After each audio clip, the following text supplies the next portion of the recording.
Welcome to Relation Tales. Please like this video and subscribe Relation Tales. In the early years of our marriage, life felt predictable but comfortable.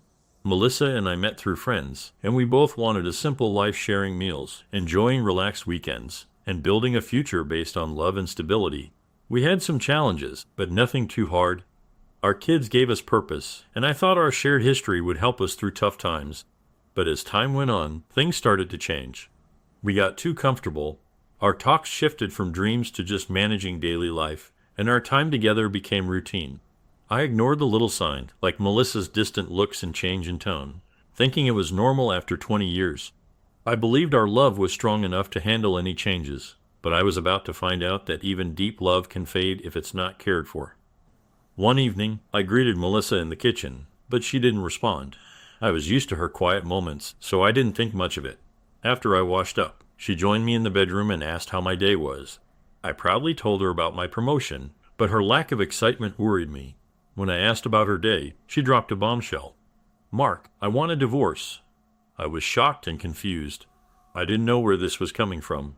When I asked why, she hesitated, then admitted, "I've met someone else. We need to be together." Her words hit me hard. As a skilled salesman, I was used to handling surprises, but this was different, much more personal. "You met someone and what? You want a fling?" I blurted out, still reeling. I looked at Melissa, trying to make sense of it all. Her words didn't register. "It's not like that.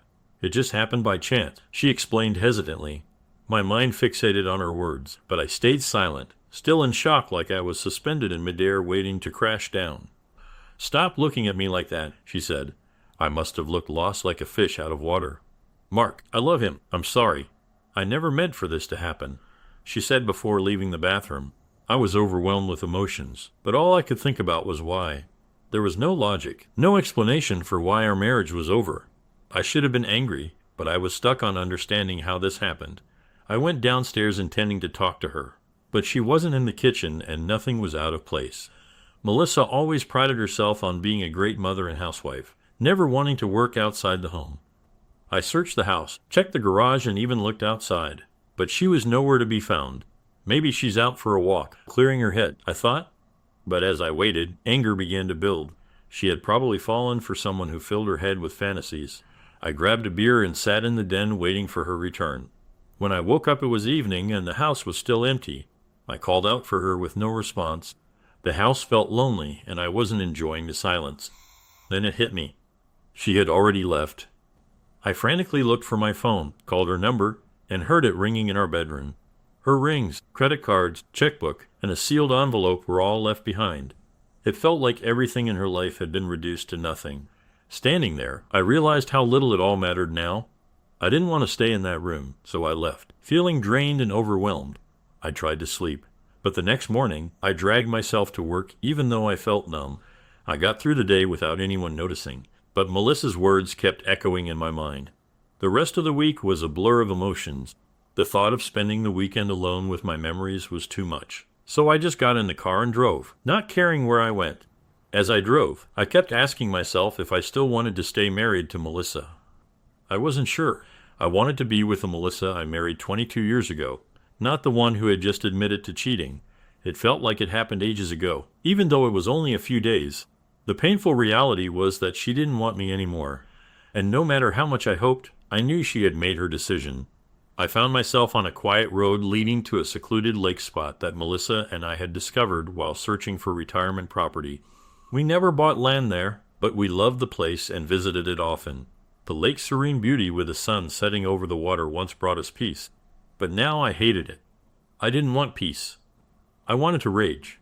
Still, I got out of the car and sat by the lake, lost in thought.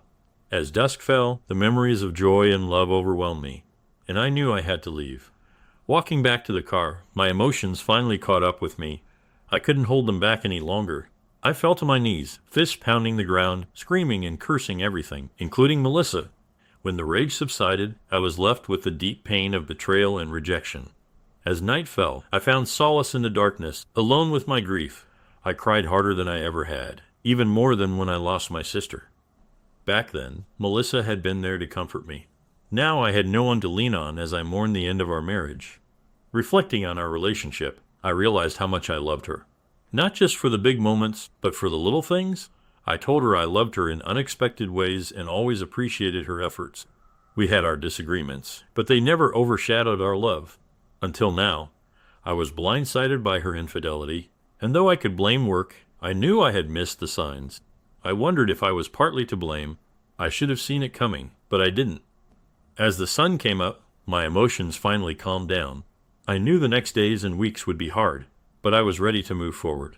My hands were bruised and swollen, but I was determined to start getting things in order. Even though I couldn't reach a lawyer on a Saturday, I checked our finances, expecting the worst. To my surprise, Melissa hadn't touched the money. This didn't match what I'd heard about cheating, and it gave me a small bit of hope. If she hadn't touched the money, maybe this was all a joke or just a one-time fling, and she'd eventually come back. But I quickly let go of that hope, remembering the look on her face when she left. She wasn't coming back. I was left wondering why. Maybe she trusted me not to take advantage of her and was just waiting for the legal process to play out. The thought of divorce still hurt, but I had no choice but to accept it. I remembered the manila envelope she left behind. Though I dreaded going into the bedroom, I needed to see what was inside. Feeling like an intruder, I grabbed the envelope and quickly left. Back in the kitchen with a beer, I stared at the envelope, curious but not ready to open it. Instead, I checked her phone. There was nothing on it except my number from when I called her on Monday night. Melissa had erased everything. I didn't know whether to laugh or cry. When she got her phone, she insisted on a separate account. The bills went directly to her, and I found no trace of them around the house. Her clothes were still in the closets, along with our kids' photo albums. I couldn't understand why she left behind things she would need to identify herself. After thinking it over, I set aside the mystery and opened the envelope. It had my full name on it. Opening it felt like the final chapter of our life together. Inside were several papers, a petition for divorce, life insurance policies, our marriage certificate, the kids' birth certificates, and the deed to the house. There was also a smaller envelope with my name written in Melissa's familiar handwriting. Dreading what it represented, but needing to know, it took 2 tries to open it. Inside was a single sheet of paper covered front and back with her writing. I took a long drink from my beer before reading her letter. Dear Mark, I'm not sure when you'll find this letter, but by now, you know I've left you for someone else. This wasn't something I planned, and I'm sorry for the pain I've caused. You always trusted me, never suspecting I was capable of this, and I've struggled with guilt. You've been a wonderful husband and father, and I know this hurts, but I don't want to go into details that would make it worse. I met this person by accident, and our connection grew beyond friendship. This isn't a reflection on you. You've been everything a woman could want, but I couldn't ignore my feelings anymore, and neither could they. They are also married and have left their spouse and kids to be with me.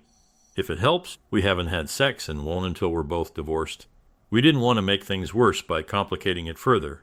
I left everything behind because I'm starting a new life, and dragging out the divorce in court wouldn't help. I'm not asking for anything. You've worked hard for what you have. I hope that by the time you read this, I've already talked to our children. They didn't know anything, so please don't blame them. I'm not asking for forgiveness. I know I don't deserve it, but I hope our kids can forgive me. I would like to stay in touch with them, but it's up to them. Leaving you wasn't easy. I'm throwing away 22 wonderful years with a loving man, and I feel the weight of my betrayal deeply. There were times I thought of telling you, hoping you could stop me, but it's too late now. Our feelings have taken over, and I can't change that. I wish you a long and happy life, however you may find it. Please don't try to come after me. We'll be overseas until the divorces are final. I've left a card with an attorney's name, Jack Belgium. He has power of attorney to handle everything. All you need to do is sign the papers. I hope you don't fight this. It will only prolong the pain. I'll return after the divorce, but we won't see each other again. I haven't mentioned who I'm with to avoid causing more trouble. If we ever meet again, I hope it's as friends, but I leave that up to you. I still love you, Mark, and always will. Melissa, as I read the last parts of Melissa's letter, my eyes filled with tears, and I couldn't stop them. I had promised myself not to cry anymore, but her words reopened the pain and anger I thought I had calmed. I was too tired and shocked to feel anything but deep emptiness. I put everything back in the envelope and left it on the table, unsure of my next steps. I knew I needed legal advice, and it was a relief to know someone else could help carry this burden. Though Melissa avoided giving too many details, I was skilled at reading between the lines. I knew I'd reread her letter many times, searching for what she hadn't said. Over that dreary weekend, time dragged on. despite her claim that she hadn't slept with her lover. I found comfort in getting rid of certain things in the house. I moved the bedroom furniture to the garage and boxed up her clothes, even though it was one of the hardest things I'd ever done. I could still smell her on every piece, but I pushed through, knowing it was better to deal with one big hurt than let it eat at me little by little. The rest of the month followed the same pattern, except my attorney seemed pleased with a settlement or lack of one. I was glad someone could find joy in this mess. My curiosity about the man Melissa left with grew. I determined he was wealthy, given that she didn't take anything with her, expecting to buy new things with his money. He was also well connected, likely helping them stay incognito overseas. She'd left her driver's license behind, planning to disappear. Melissa had covered her tracks too well for it to be a solo effort.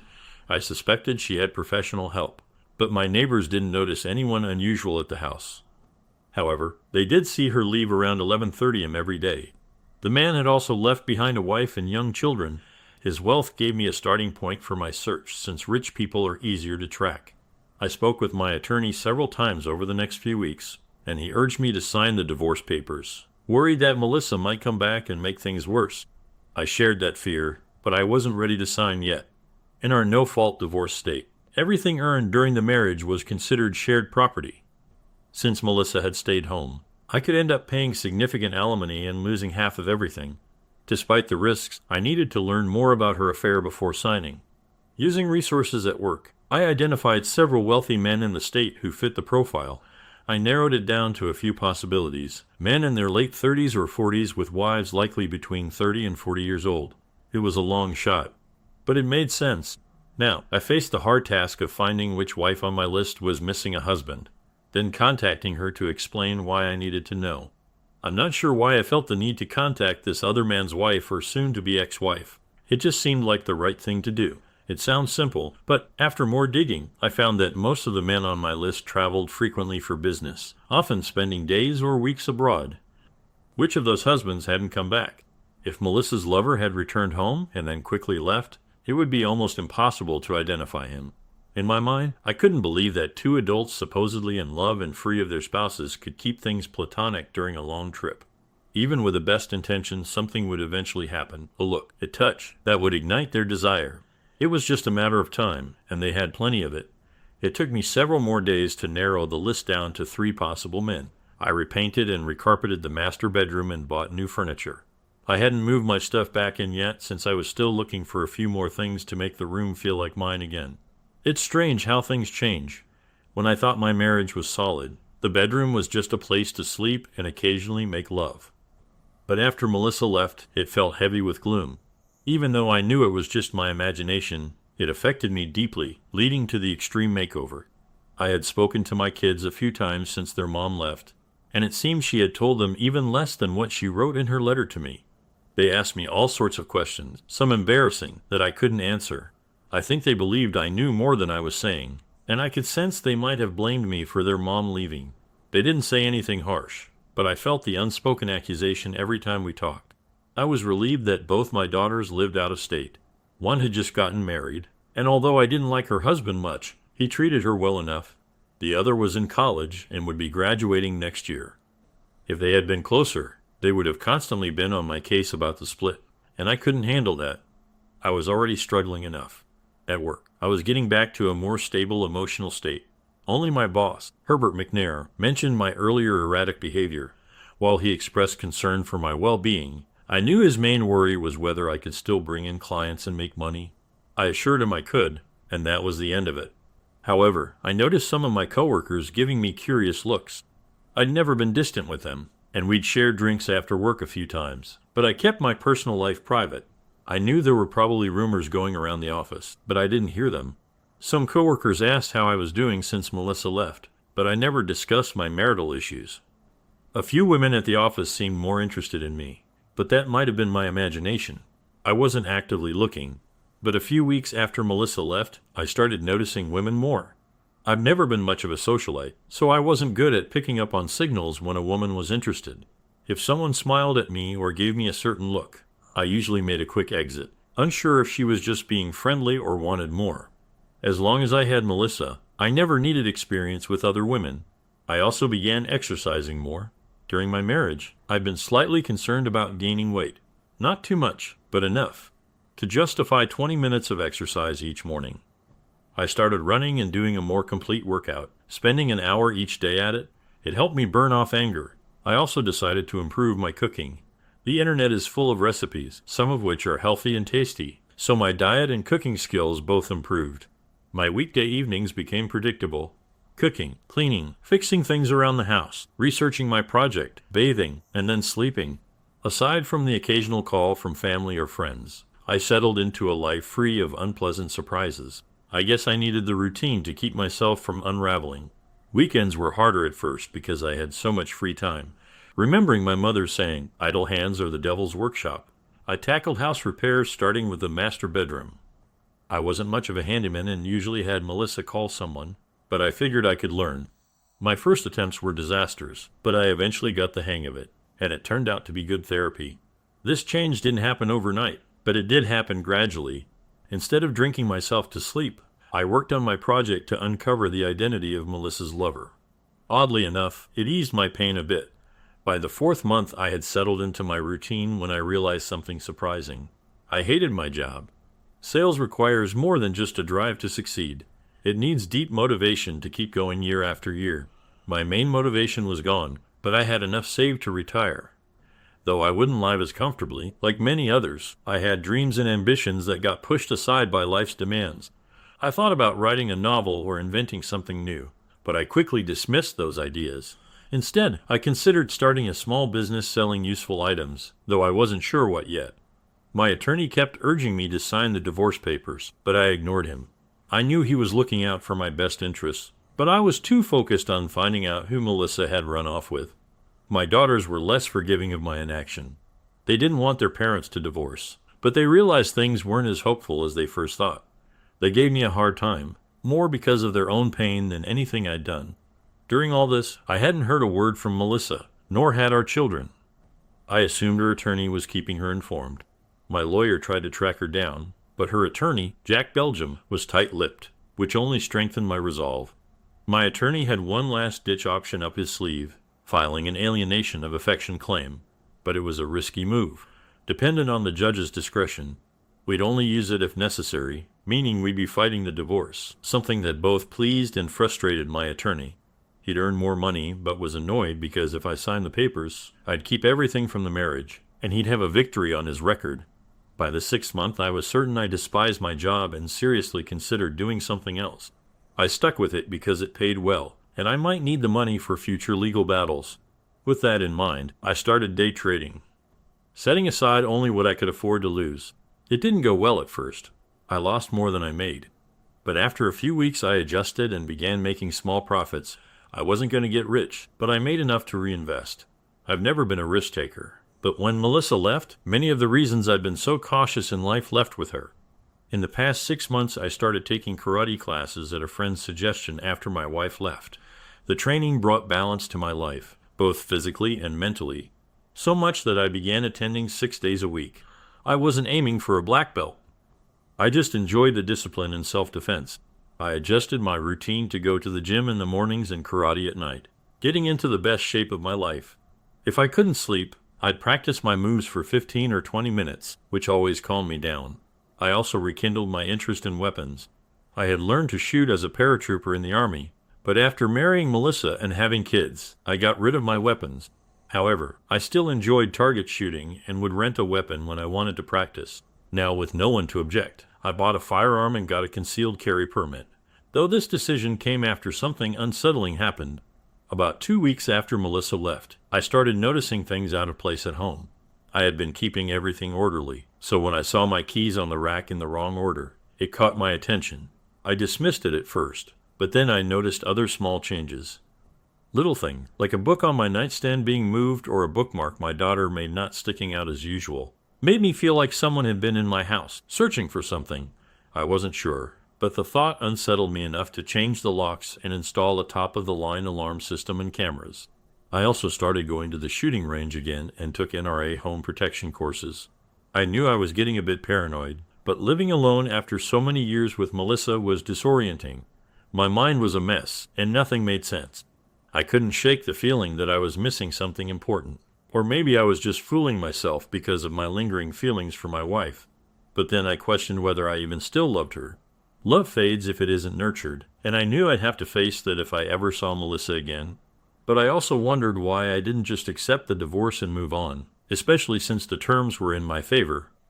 Maybe it was my ego refusing to let go. Those thoughts didn't comfort me, so I pushed them aside. I wasn't entirely alone.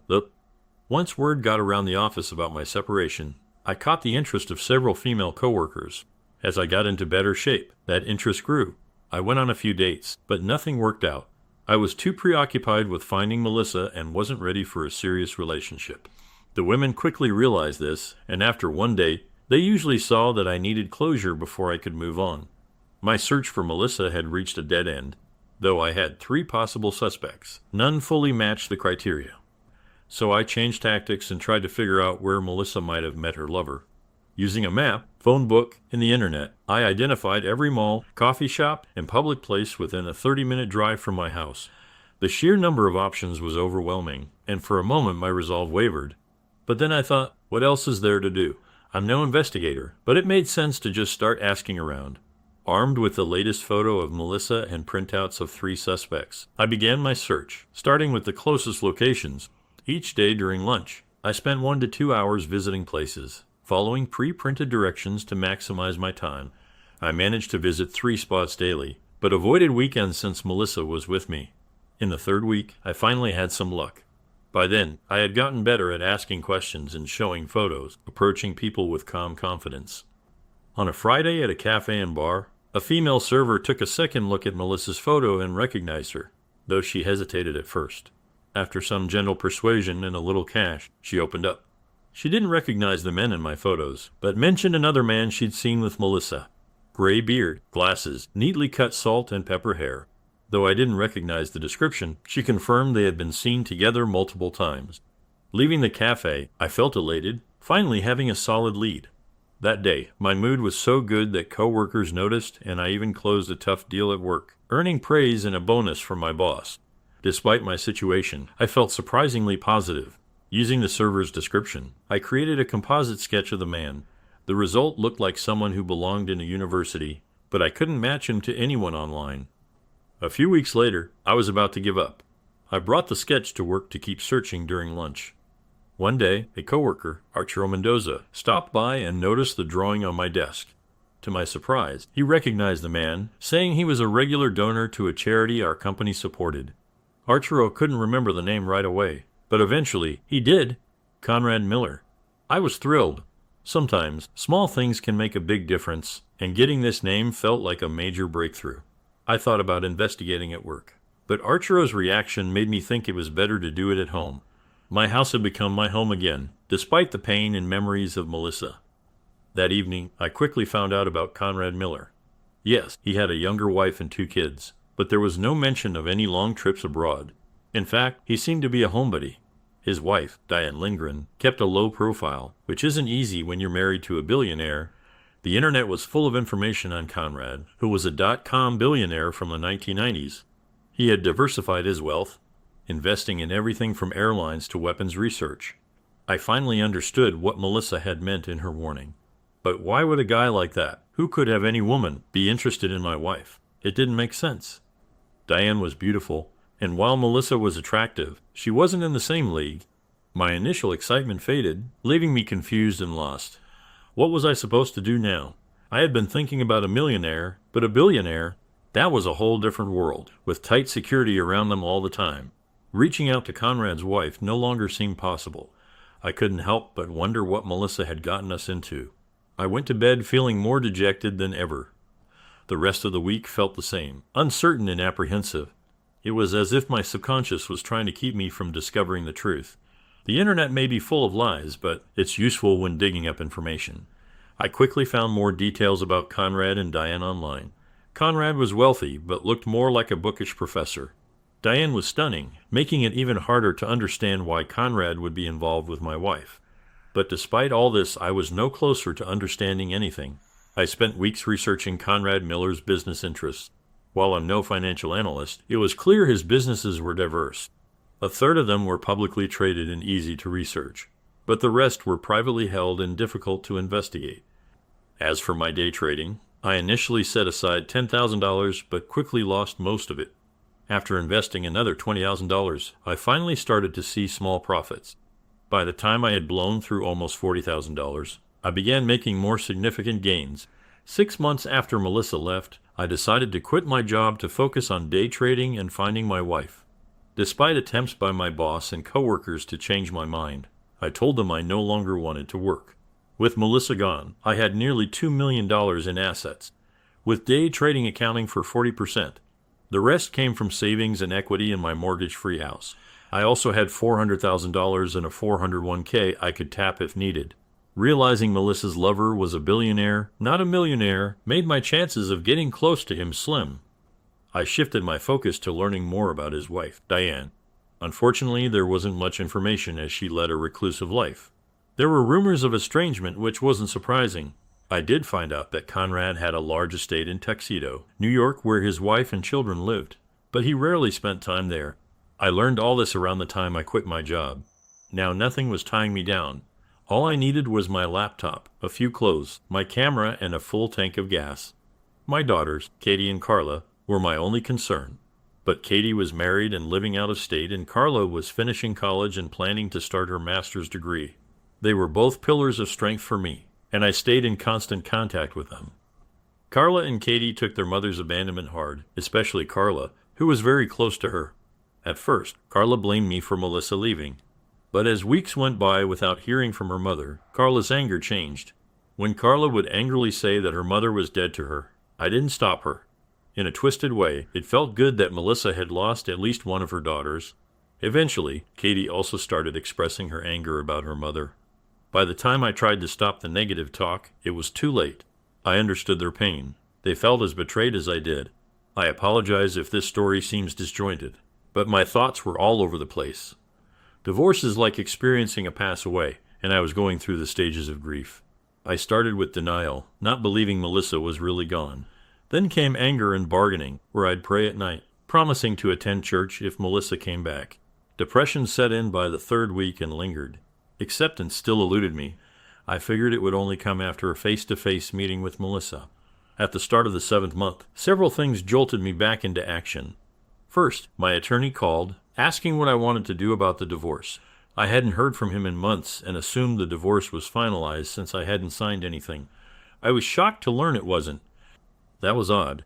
The next day, Carla and Katie both called, saying they had heard from their mother. Carla was a mess, and it took 10 minutes to calm her down. As soon as she realized it was her mom on the line, she unleashed her anger, telling Melissa she was dead to her, and that she didn't want her at her graduation or wedding. Carla even said Melissa would never see her future grandchildren. Melissa reportedly sobbed uncontrollably before the call disconnected. Katie's conversation with Melissa was more civil, at least at first. Katie tried to find out where her mother had been, but Melissa refused to share details. Since I had been open with my daughters about Conrad Miller, Katie tried to get more information by revealing that she knew about Melissa's relationship with him. Melissa gasped and tried to deny it, but by then Katie had lost patience. She told her mother off, saying Melissa had broken their father's heart and left her daughters for her lover. Melissa broke down, saying she was sorry and still loved them. Before the call ended, around 3 a.m. the next morning, my phone rang, waking me up. My heart raced, fearing something had happened to my daughters. After a few tries, I answered. "Hello," Melissa said. "Mark, I'm so sorry. My 2 girls hate me." I was pretty sure it was Melissa, but I asked, "Who is this?" The line went dead. I traced the number and called back, but no one answered. Later that day, when I tried again, the number was out of service. However, I found out the call came from Tuxedo, New York. It seemed Melissa was back in the U.S. and living with her lover, but that didn't make sense. Conrad's estate in Tuxedo was supposed to be for his wife and children. Maybe they were away, or perhaps Conrad was visiting them now that he was back in the country. About a month ago, I learned that Diane Lindgren lived on the estate with her children, so I tried to contact her by phone. But that went nowhere. I was politely informed that she didn't take calls from strangers. Realizing I was dealing with the ultra-wealthy, I knew I needed a different approach. The next day I made some trades and netted $27,000. That night around 11 o'clock, I went grocery shopping. and as I was returning to my car, a man grabbed me from behind and whispered, "You need to stop bothering Mr. Miller." My pent-up anger exploded. Using my self-defense training, I twisted free, kicked him in the knee, and twisted his wrist behind his back. "Who the hell are you?" I demanded, holding him in a position where I could easily break his arm. The man, likely in his 30s and in good shape, was clearly not a random thug. He had a professional attitude about him. "You're making a big mistake," he said through clenched teeth. Just then, I felt a weapon pressed against my head. A voice commanded, "Let him go." I kept my hold and tried to negotiate. "We're at a standoff," I said quietly. "You can shoot me, but I'll still break your friend's arm. People will hear the gunshot and might catch you before you escape. Plus, I have a hidden microphone recording everything we're saying. If you shoot, it'll tie Conrad Miller to this." After a pause, the man with the weapon asked, "What do you propose?" I said. "Take 2 steps back and keep your weapon on me. I'll get your friend up, but he'll protect me. Your job was to warn me to stay away from Mr. Miller, and message received. Then you'll walk away, and when I feel safe, I'll release your friend." The man agreed, saying they were only supposed to warn me, not hurt me. I slowly lifted his friend, who looked enraged and dangerous. "I can still cripple you," I warned him. "But let's avoid that." I instructed the other man to start walking away. He did, though he kept looking back. When he was about 75 feet away, I released the man I was holding and pushed him toward his friend. But instead of leaving, he turned to me and said, "You've been warned. Stay away from Mr. Miller." I pulled out my 9mm and aimed at his head. "Tell your boss I don't give a damn about him. If he wants to keep his secrets, he better leave me alone." The man turned pale, clearly not expecting me to be armed. I considered following them, but realized it wouldn't help. Their vehicle wouldn't be traceable to Conrad. I needed to regroup. I had clearly stirred something up, but wasn't sure what. I picked up my groceries and headed home, poured a drink, and tried to calm my nerves. Sitting at the kitchen table, I started listing what I knew to formulate a plan. Conrad Miller was definitely the man Melissa ran off with. But why? His wife Diane was beautiful and seemed kind. Why would a billionaire choose my wife over her? Maybe Diane wasn't as perfect as she seemed, but the media hadn't hinted at any issues. It finally dawned on me that it was probably my daughter Katie's mention of Conrad Miller and my call to Diane that had provoked this reaction from the billionaire. At one point I wondered if Melissa had gone into witness protection, which could explain her sudden departure and leaving everything behind. But if that were true, why wouldn't she have taken the girls? After tonight, I dismissed that idea. Those men weren't federal agents. They were too sloppy, and I shouldn't have been able to overpower one of them, even with my martial arts training. The more I thought about it, the more I was sure these men worked for Conrad Miller. This led me to 2 big questions. Why did Conrad want to keep me away from Melissa? And why did Melissa leave without talking to me about it? I started thinking about Melissa before we were together. She was 26 when we married and had worked as a bookkeeper. She lived with her parents, then had her own apartment before we got together. Her parents died in a house fire before we started dating, and she lost most of her personal items. I realized I didn't know much about Melissa's life before we met. Then I thought about her cell phone. She insisted on keeping it separate from mine and the girls. Even though it would have been cheaper on a family plan, she also had the bill sent directly to her, and I never saw any of the statements. This arrangement bothered me more after she left, around the time I learned about Conrad Miller and that the divorce hadn't gone through. I came up with a plan to get copies of her cell phone bills. I arranged a meeting with Melissa's divorce lawyer, pretending to discuss the final settlement. I told him I was skeptical and wanted to see all the paperwork first. He agreed, and I reviewed everything on the conference table. I discreetly took photos of the general power of attorney Melissa had given her lawyer, then told him I needed time to think. At home, I downloaded the photos and altered the document to make it look like I had the power of attorney. It wouldn't hold up to close scrutiny, but I was confident it would work. When I presented it at the cell phone provider store, they asked for Melissa's password. Luckily, I remembered seeing her enter it once. It was a combination of our daughter's birth dates. I used it, and it worked. I learned that Melissa's phone had been canceled shortly after she left, but I also got the last year of statements. Back home, I analyzed the statements and ruled out most of the calls as routine. But once a month, Melissa had called a number in Nashville until about 4 months before she left. The calls were always on the same day and at the same time each month. Then, in the months leading up to her departure, the calls increased, and the day before she left, there were 5 calls to this number. The idea that Melissa had been phoning her lover all this time infuriated me. But another thought quickly followed. If the affair started recently, why had she been making one call a month for 8 months before it supposedly began? And why were the calls on the same day each month? The sudden increase in calls didn't make sense. I tried calling the number, but it had been disconnected. I had high hopes, but the phone bills turned out to be another dead end. It was so frustrating that I thought about just signing the divorce papers and moving on. But deep down, I knew I wouldn't have any peace without knowing why. After my encounter in the parking lot, I realized I hadn't fully checked out the estate in Tuxedo, New York. So, I packed my car and drove the 13 hours to New York. Though I only had a rough plan, which worried me, I was also concerned about bringing my weapon because New York didn't recognize my concealed carry permit.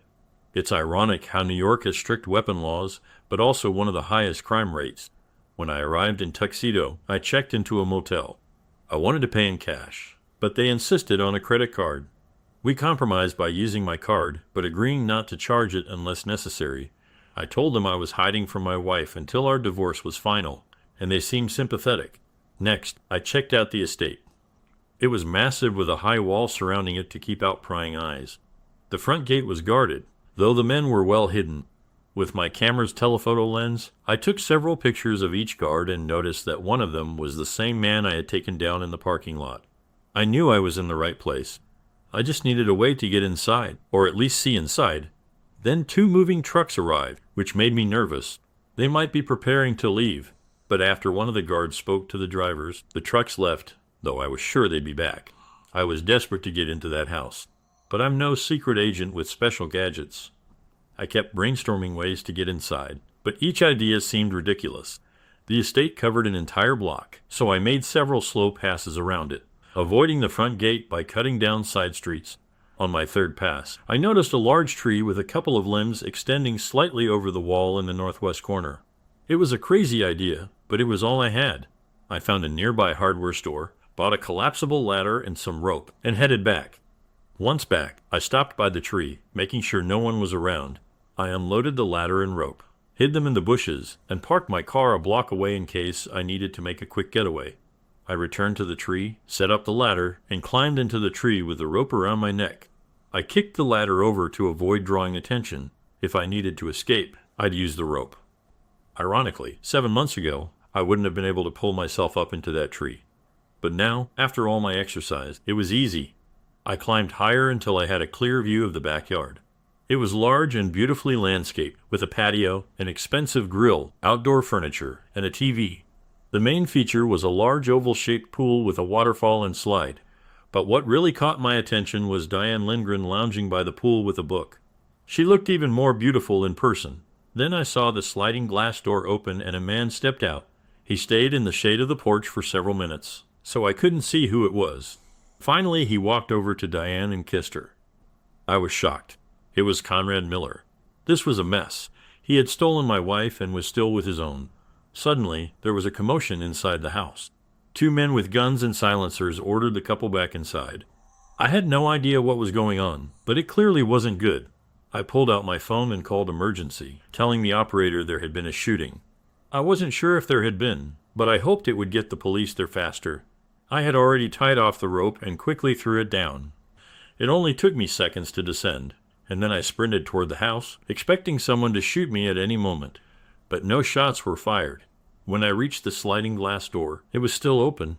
I quietly slipped inside and crept toward the voices. Peeking into a spacious living room, I saw 7 people. 4 were strangers, but I immediately recognized the other 3. My heart sank when I saw Melissa among them. Melissa was sitting on the couch with Diane and her husband. "Please, Gino," Conrad begged, "let the women go. I'm the one who took the money. I can get it back for you and more." "It's not about the money anymore," said a short, heavy-set man with a nasty smile. "It's about honor.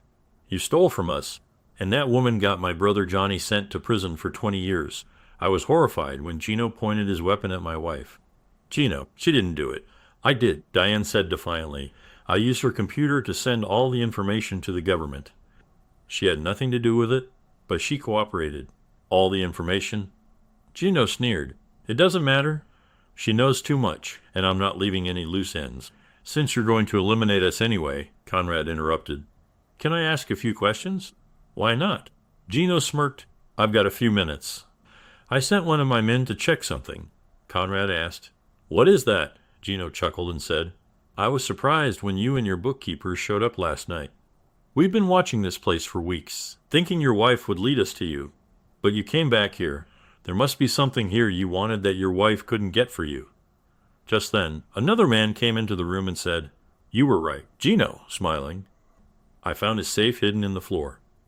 I thought so. Gino's smile widened as he turned to Conrad. Your mistake was loving your wife too much. You should have trusted her with the combination, but it wouldn't have mattered. We planned to follow her anyway, and she would have led us to you. Conrad sighed, looking sadly at his wife before turning back to Gino. But why go after Melissa? She was just a bookkeeper. She was your personal bookkeeper, Gino corrected. You treated her more like a daughter than an employee. I figured she knew where your money was and how to access it. I also thought she'd know every property you owned, giving us places to search for you. But how did you find out we informed on your brother?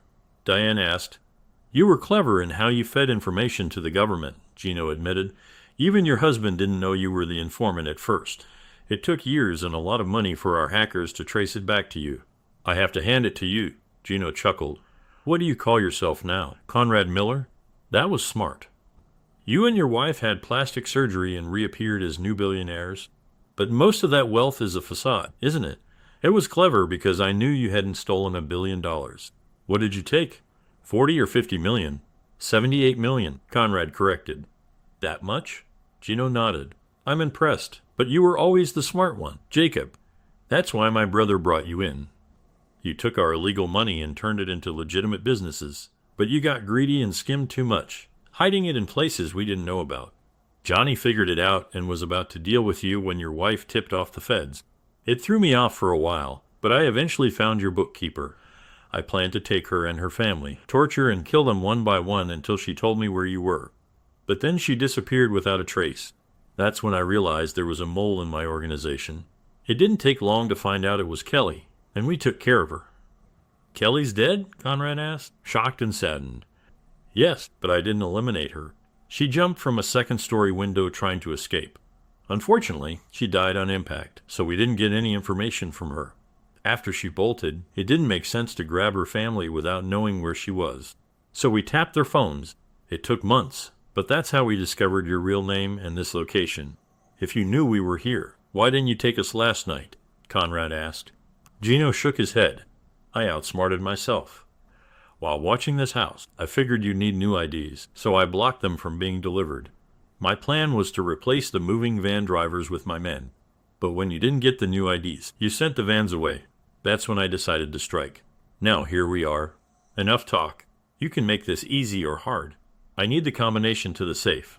If you don't give it to me, I'll eliminate your bookkeeper first, then your wife, and finally you. Worst case, I'll just cut open the safe. As I stood just out of sight, everything clicked. I had one option. Gino, I used to think your brother was the lowest prick. Conrad snarled. But you've proved me wrong. I'll take that as a compliment, Gino laughed. But don't worry, I'll pass your regards to Johnny. Now let's finish this.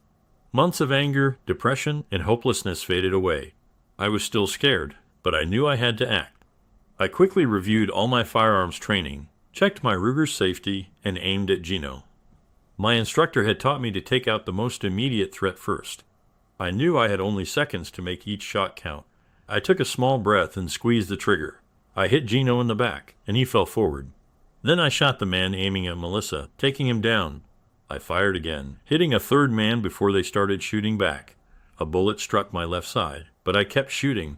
The fourth and fifth men went down, but I was shot again. Feeling a bullet hit my left shoulder, blood was running down my face, probably from a graze on my forehead. I stood there, staring at Melissa, unable to speak. Her eyes widened, and she started toward me. I remember hearing the wail of police cars before everything went dark. When I woke up, I knew I was in a hospital and remembered everything. It was dark, and the room was filled with medical equipment. I noticed I was handcuffed to the bed. In pain, I pressed the button for a nurse. To my surprise, Melissa entered the room with a policeman. "Mark," she said in a panicked voice, "are you all right?" "I just hurt," I replied weakly. I was hoping someone could give me something for the pain. A nurse arrived moments later with a syringe and administered the pain medication. The pain began to ease. Melissa moved to my side, and the policeman stood at the foot of my bed. "Oh, Mark," Melissa cried. "I'm so sorry for putting you through all this." I didn't know what else to do. I knew what Johnny and Gino were capable of and was terrified of what they'd do to you and the girls. I wanted to protect all of you. Conrad convinced me that the only way to keep you safe was to make you believe I'd found a lover and divorce you. I almost crumbled when I saw the hurt in your eyes. Melissa sobbed harder. I reached out and took her hand. You did it to protect us, and yes, it hurt a lot. I spent months trying to understand why you abandoned us. I needed to know why, and I'm sorry. I think I let Gino and his men to you and Conrad. No, it wasn't your fault, Mark, Melissa choked out between sobs. It's all my fault. I was so lonely and missed my family so much that I called each of you, even though Conrad warned me not to. When I found out how much the girls hated me, I wanted to die. But I couldn't tell you where I was or what was happening. Conrad was working hard to get us new identities and find a new hiding place. The moving trucks arrived, but we still didn't have our IDs. I had accepted that I might be eliminated, but at least my family would be safe. The pain medication kicked in, and I lost track of time. When I woke up, the sun was shining. Melissa was asleep in the chair next to my bed, holding my hand. My arm was bandaged and hurt, but my side hurt more. The pain wasn't too bad, so I tried to sit up in bed. If you've ever been in a hospital bed, you know how uncomfortable they are. Plus, it's hard to move when you're handcuffed to the bed. My attempt to sit up startled Melissa awake, alarm in her eyes. "What are you doing?" she asked. "Just trying to get comfortable," I replied with a weak smile. She adjusted my position until I was more at ease, then surprised me with a kiss. I never thought I'd feel her lips on mine again. "I love you with all my heart," she whispered. "Can you ever forgive me?" "Melissa, it's clear I still love you," I said. I thought about signing the divorce papers, but after 22 years of marriage, I couldn't do it without knowing why. I suspected you might have taken a lover, but it never made sense. I couldn't give up until I was sure you didn't love me anymore. "God, what did I ever do to deserve you?" she said, crying again. After she calmed down, I told her to take the key to my motel room and get some rest. She looked exhausted, so I insisted. Convincing the policeman on duty to let her have my motel key was another challenge, but a call to his superiors finally did the trick. I then learned the district attorney was debating whether to charge me for having an illegal weapon. Ridiculous, considering I just helped take down a major crime organization, and they were worried about a concealed carry permit. After Melissa left, I asked the nurse to get my cell phone, but the police had taken it. They eventually let me use the hospital phone, and I called both my daughters, Katie and Carla, and told them the whole story, leaving out the fact that I was in the hospital until the end. They were upset and insisted on coming to see me. Both girls were distraught when they learned what their mother had been through and regretted how they had treated her. I told them not to knock themselves up. I would have said worse if I'd had the chance. 10 hours later, Katie arrived at the hospital after catching a flight to LaGuardia and renting a car. She looked pale as she entered my room, and Melissa had stepped out for coffee. She asked, hugging me gently, "The doctors say I'll be fine," I assured her. "They're discharging me tomorrow." By then, the DA decided not to press charges, but we had to agree to be available if they needed us to testify. A few minutes later, Melissa came back. I hadn't told her the girls were coming, afraid she might run away again after what they'd said to her. When she saw Katie, they stared at each other for a moment before Katie ran to her mother, and they hugged, crying and apologizing. 4 hours later, Carla arrived, and the scene repeated. Soon, all 3 women were gathered around my bed, taking care of me. Finally, the nurse helped me walk around, and my wife and daughters refused to leave my side. Tears filled my eyes. It took over 6 months, but my marriage had gone from the brink of ruin to being stronger and more loving than ever. In the weeks after the shootout, I learned that Gino and 2 of his men died at the scene. The other 2 survived surgery and now face liquidation and hijack charges, likely spending the rest of their lives in prison. Gino's brother Johnny was also indicted for liquidation, and all 3 of Conrad's guards died. Thankfully, my name and Melissa's were not released to the media. Though the FBI assured me the criminal organization was destroyed, I insisted on having our names redacted and obtained a court order to seal the records. Conrad and Diane turned state's evidence, exposing parts of the criminal network the feds hadn't uncovered. They were sentenced to community service, contingent on turning over their illegally gained wealth, much of it in bitcoins locked in the safe. They must have had valuable information to get such a light sentence. I also learned that their 2 children were staying with a nanny in Florida. After finishing their community service, Conrad and Diane left the U.S., likely not surrendering all the money. A year later, we received a postcard from Spain that simply said, "We're sorry for everything. Thank you." Having Melissa back home took some adjustment. I still felt some resentment for her leaving, even though I understood why she did it.